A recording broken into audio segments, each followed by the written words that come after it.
너 우리 경기도의 경기라는 이름이 내년이면 무려 1000년이 되는 거 알아? 1000년? 1000년이라고 하니 왠지 환상 속의 도시 같다. 1000년의 해를 맞이해서 경기도에서는 투어를 다니며 우리 도민들의 의견을 모으고 있대. 모아서 뭐하게? 우리의 의견을 모아 정책이 되게 한다는 거지. 단순히 1000년이 된 환상 속의 도시가 아니야. 우리의 상상이 현실로 구현되는 곳이야. 대한민국의 심장 경기도. 고려시대부터 불린 경기라는 이름은 어느새 1000년이 되었습니다. 1000년 동안 대한민국의 심장으로 뛰어온 만큼 경기도민의 목소리를 모아 미래 비전을 만들어가겠습니다. 이 캠페인은 경기도와 경기문화재단이 함께합니다. 윤태곤 실장 어서 오십시오. 네, 안녕하세요. 오늘은 자유한국당의 최근 동향 좀 정리해 볼까요? 예, 홍준표 대표 무죄 확정 이후에 말씀드렸지만 투트랙이에요. 김성태 원내대표 지위로 이제 여권, 청와대하고 각을 세우고, 예컨대 임종석 비서실장 UAE 특사 방문 관련해가지고 공세를 펼치고 있지 않습니까? 오늘 청와대 앞에서 시위성 그렇죠. 했죠. 예. 예. 그리고 홍준표 대표는 지방선거 전략공천 카드를 꺼냈어요. 네.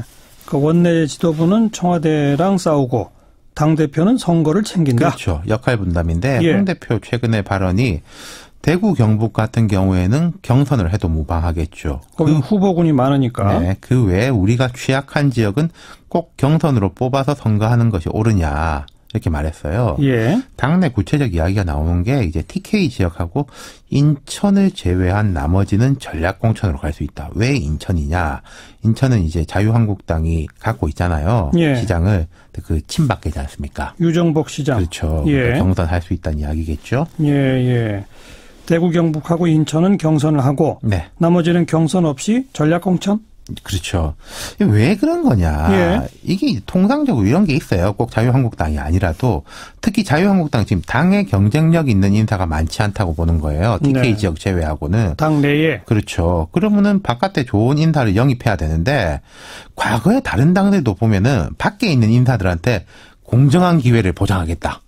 이러면 이게 사실 불쏘시개 하라는 이야기거든요. 그러니까 경선에 참여할 기회를 준다. 그렇죠. 그런데 새로 영입되는 사람은 기존에 당에 있던 사람보다는 경선에서 좀 불리하다. 그럼요. 아. 그리고 어느 당이든지 간에 당원 경선이 강화되는 추세입니다. 네. 그럼 바깥의 인사가 갑자기 들어와서 당내 경선을 통과하기는 되게 어렵거든요. 그렇죠. 그러면은 괜찮은 인사가 있어도 안 들어오려고 하는데 하지만 공천 준다고 하면 이야기가 달라지는 거 아니겠습니까? 네. 그러니까 경선은 없고 그냥 바로 공천을 줄 테니 들어와라. 그렇죠. 이렇게 해야만 들어올 수 있다. 네. 그러니까 예. 경선 통과도 어렵고 또 당내에서 경선하다 보면은 많이 다치잖아요. 네. 당에 있는 사람들은 그 좀 맷집이 있는데 공격을 받으니까. 예, 바깥에 있는 사람들은 좀 아무래도 어렵죠, 그게. 네.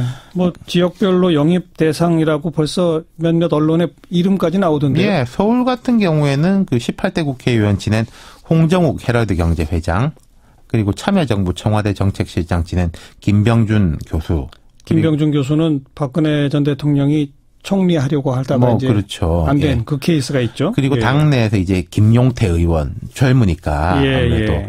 부산시장으로는 뭐 장제원 수석 대변인의 친형인 장제국 동서대 총장, 안대희 전 대법관 이런 이름이 나오고 경기도지사로는 최준경 전 지식경제부 장관, 네. 이명박 정부 시절 장관들이 있거든요. 예, 예. 이 다 자기 생각하고는 별개로 당에서 나오는 이름들입니다. 일단 거론이 됐다는 거죠. 그렇죠. 그런데 그러면 바로 기자들이 확인할 거 아니에요. 그게 문제인 게 하겠다는 거예요? 어떻게 한다는 오늘 당장 두 사람은 공식적으로 밝혔습니다. 장제국, 안대희 안 한다. 둘 다 부산 쪽인데. 예. 언론 인터뷰를 통해 밝혔어요. 밖에 있는 사람들을 끌어들이려면은 자유한국당 간판으로 나갔을 때 승산이 있다. 확신은 아니더라도 가능성이 있어야 그게 첫 번째 조건 아니겠습니까? 예. 근데 지금은 이제 그게 여의치 않다는 거죠. TK를 제외한 나머지 지역에서는. 부산도 그렇게 쉽지 않다고 본다. 그렇죠. 장제국 안대희도 예. 부산한다. 예. 물론 이게 시간이 지나면 좀 달라질 수도 있는 거예요. 이건 뭐 바깥의 환경하고 관계가 되는 거니까. 예컨대 국민의당하고 바른정당이 뭐 다 잘 안 된다. 그래서 여당과 자유한국당의 1대1 구도가 된다. 그러면은 자유한국당 후보 자리가 꽤 매력적일 수 있죠, 지금보다는. 네, 네. 예.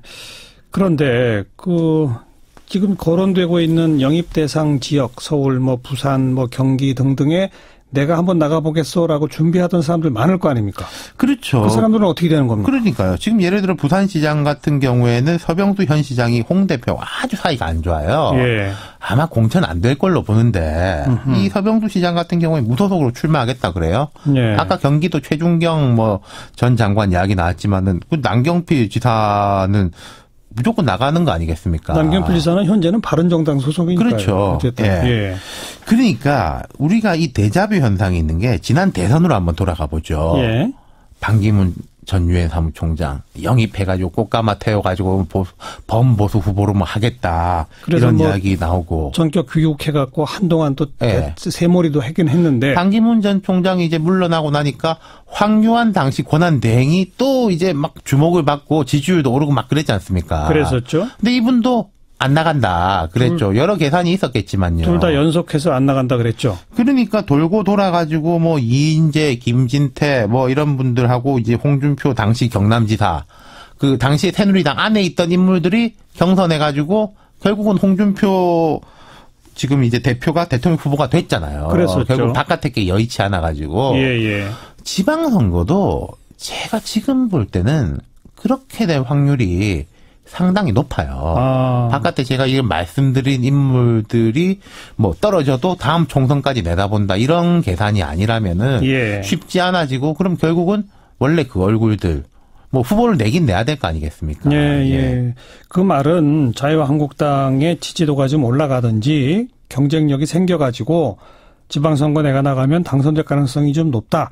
이런 상황을 만들어내지 못하면. 그렇죠. 그럼 사람들이 줄을 설 거예요. 그러니까요. 사실은. 예. 지금 상황에서는 사람 이름을 아무리 거론해봐야 거론된 사람들이 들어오겠다는 것보다는 안 들어오는 쪽일 가능성이 더 높다. 그렇죠. 생각이 있다 하더라도 입에 다물고 있을 겁니다. 아마도. 상황이 어떻게 전개되는지까지 그렇죠. 보려고. 예. 특히나 거론됐던 사람 가운데 참여정부 때 청와대 정책실장 지낸 김병준 국민대 교수 같은 경우는 정말 자유한국당의 후보로 곧 선거 나간다? 제가 볼 때는 그냥 딱 손살해질 것 같은데. 누구라고 말씀은 안 드리겠는데요. 이런 이야기 하는 분들은 있어요. 범보수 단일 후보, 범야권 단일 후보라면 혹시 모르겠는데 예. 자유한국당의 단독 후보라고는 어렵다. 예. 지금 분위기는 그런 것 같습니다. 그러니까 홍준표 대표가 조금 빨리빨리 그 스텝을 밟고 있고 당 안팎에서 이름도 거론되지만 절대 조속한 시일 내에 안 된다. 그 말이군요. 그렇죠. 당의 체력을 올리는 게 첫 번째죠. 네, 수고하셨어요. 감사합니다. 윤태곤 실장이었습니다.